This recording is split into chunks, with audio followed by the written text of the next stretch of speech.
Y esto es Cap sa Sal, Cabo de la Sal, en Begur, un sutil recorte de la playa donde todo parece un abrazo entre rocas y arena. La brava costa de Gerona es un contorno fluido de oros, azules y morados que se deshacen en los valles de la Chumbera y la Pita, el Almendro y el Olivo. El mar Mediterráneo muerde las rocas y carga el aire de olores tónicos y amargos. Esta es tierra que Grecia abrió a la historia antigua y el turismo a la contemporánea.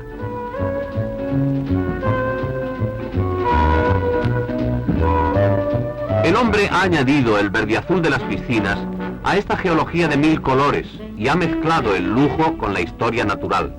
La hostelería ha combinado fortalezas romanas, medievales torreones y hallazgos de la estética moderna, acomodándolo todo entre los firmes acantilados, las huertas de plata y el laurel de los jardines.